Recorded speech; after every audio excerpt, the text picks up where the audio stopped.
Saudara, 1 bulan sejak ajudannya terbunuh di rumahnya, istri Irjen Verdi Sambo, Putri Chandrawati, akhirnya hadir di depan publik untuk pertama kalinya.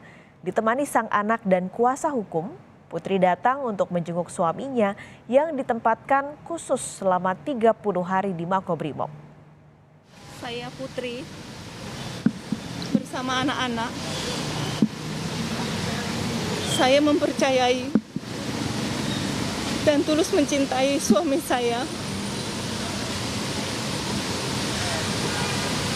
Saya mohon doa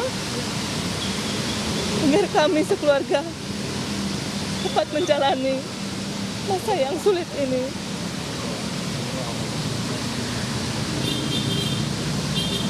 Dan saya ikhlas memaafkan segala perbuatan yang kami dan keluarga alami.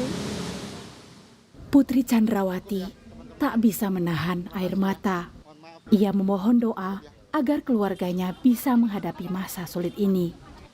1 bulan sejak sang ajudan Brigadir Nopriansah Yosua Huta Barat tewas terbunuh di rumahnya, Minggu malam, untuk pertama kalinya, istri Irjen Verdi Sambo ini hadir di depan publik.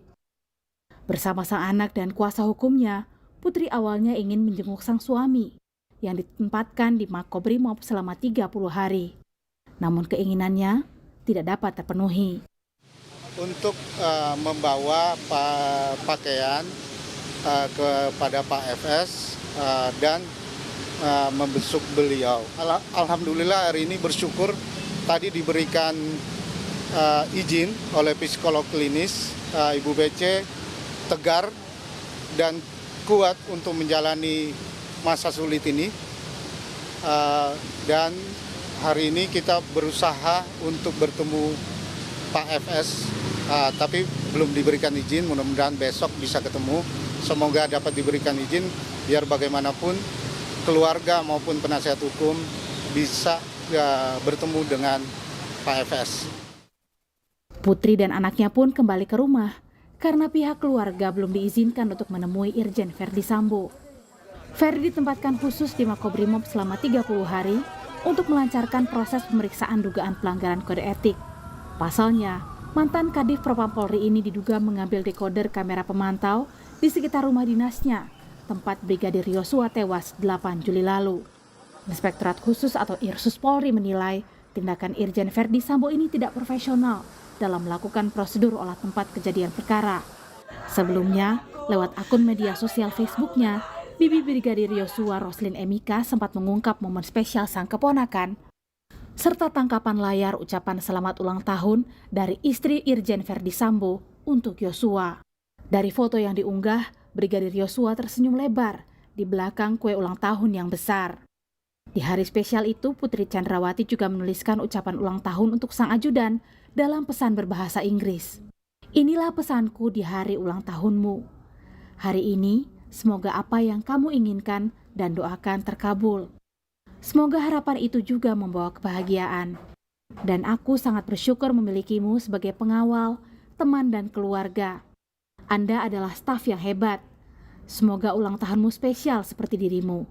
Selamat ulang tahun pengawalku Sua yang hebat, tulis Putri Chandrawati untuk Brigadir Yosua yang diabadikan lewat tangkapan layar WhatsApp-nya.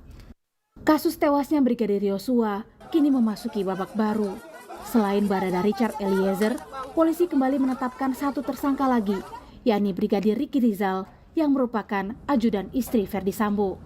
Keduanya kini dijerat pasal pidana dugaan pembunuhan berencana dan ditahan di Rutan Bareskrim Polri. Tim Liputan, Kompas TV. Kita akan cari tahu informasi lebih lengkap, akan disampaikan jurnalis Kompas TV Alfania Rizky di Bareskrim Polri. Alfa, selamat siang. Jadi kesaksian Barada Eliezer ini diduga menyeret 1 ajudan istri Irjen Verdi Sambo jadi tersangka kasus tewasnya Brigadir Yosua. Adakah perkembangan terbaru pemeriksaan di Bareskrim Polri siang ini? Selamat siang Paskalis dan juga saudara, benar sekali pengakuan dari Barada E atau Barada Richard Eliezer ini membawa kepada tersangka baru yang baru saja ditetapkan oleh Ketua Tim Penyidik Tim Sus Brigjen Andirian pada tadi malam bahwa ada 2 orang yang ditangkap, orang terdekat dari Putri Chandrawati ditangkap, kemudian salah satunya ditetapkan menjadi tersangka yaitu Brigadir RR atau Ricky Rizal, di mana disebutkan bahwa Ricky Rizal ini disangkakan pasal 340, pasal pembunuhan berencana, pasal yang paling banyak ingin diketahui oleh publik apakah memang terdapat dalam kasus tembak polisi yang menyebabkan kematian dari Brigadir J. Dan hal tersebut dijawab sudah oleh tim penyidik, tim Sus Polri, bahwa semalam ada 1 tersangka baru yaitu Brigadir Ricky Rizal yang kemudian diduga terlibat dalam dugaan pembunuhan berencana dari pasal 340 KUHP. Apa ancamannya? Ancamannya adalah hukuman seumur hidup atau hukum mati atau hukum dengan sesuai kurun waktu maksimal 20 tahun penjara. Sedangkan untuk satunya lagi yaitu supir dari Putri Chandrawati yaitu Barada RE, ini belum diketahui statusnya apa, belum dipublikasikan apa keterlibatannya dalam kasus ini, tetapi bisa dipastikan ia saat ini ditahan juga di rutan Bareskrim Polri. Disebutkan juga bahwa Barada E atau Barada Richard Eliezer hari ini akan menjalankan pemeriksaan lanjutan. Itulah mengapa ia tidak bisa ikut tim kuasa hukumnya ke LPSK untuk membuat laporan dan minta perlindungan ke sana. Pasca Barada Richard Eliezer ini mengajukan diri untuk menjadi saksi pelaku. Kemudian ini bisa dipastikan bahwa ia akan memberikan keterangan-keterangan secara transparan kepada tim penyidik terkait dengan kasus polisi tembak polisi ini. Di mana pengakuan terbarunya bahwa Barada Richard Eliezer ini melihat secara langsung apa yang terjadi di rumah itu. Ketika dia turun dari lantai 2, dia sudah melihat Irjen Verdi Sambo ini memegang pistol dan melihat sudah ada Brigadir Yosua, maksud saya, sudah terkapar di sana. Keterangan ini tentu saja masih harus didalami oleh tim penyidik, tim Sus Polri, karena dalam hal ini tim Sus Polri ini dibentuk secara khusus oleh Kapolri untuk melihat tindakan pidana yang terjadi dari polisi tembak polisi. Sedangkan dari hasil pemeriksaan sementaranya dari tim Sus Polri ini bahwa ada 2 tersangka yang sudah ditetapkan, yaitu Barada E dengan pasal 388 terkait dengan pembunuhan dan kemudian Brigadir RR terkait dengan pasal 340 terkait dengan pembunuhan berencana. Apakah akan ada tersangka lain? Tentu saja ini masih sangat terbuka, mengingat bahwa tim penyidik, tim Sus Polri ini masih terus melakukan proses pemeriksaan, baik itu kepada Irjen Verdi Sambo dan juga kepada saksi-saksi lainnya yang saat ini belum dipublikasikan identitasnya kepada publik. Kemudian untuk tugas dari Inspektorat Khusus yang juga dibentuk oleh Kapolri saat ini juga sudah menetapkan 25 orang yang diduga melanggar kode etik Polri, termasuk diantaranya adalah Irjen Verdi Sambo. Hal itulah mengapa kemudian Verdi Sambo ini dibawa ke Makobrimob untuk melakukan pemeriksaan lanjutan di tempat khusus. Mengingat diduga bahwa Verdi Sambo ini menghilangkan barang bukti yang menjadi kunci dari aksi polisi tembak polisi, yaitu kamera pengawas atau kamera CCTV. Sedangkan hari ini kami semua sedang menantikan keterangan juga dari pengacara lama Barada Richard Eliezer, yaitu Andreas Silitonga, yang hari ini juga akan ke Bareskrim Polri untuk menyerahkan surat pengunduran diri. Karena kita tahu semua bahwa Andreas Silitonga ini belum memberitahukan kepada publik apa sebenarnya alasan dari pengunduran dirinya menjadi pengacara atau kuasa hukum dari Barada Richard Eliezer. Sementara dari suratnya diberitahukan bahwa alasan terpenting dari Andreas Silitonga untuk mengundurkan diri ini adalah terkait dengan ketidakcocokan dengan Barada E dan keterangan-keterangannya yang dinyatakan tidak konsisten. Sehingga hal ini yang kemudian membuat Andreas Silitonga mengundurkan diri. Paskalis.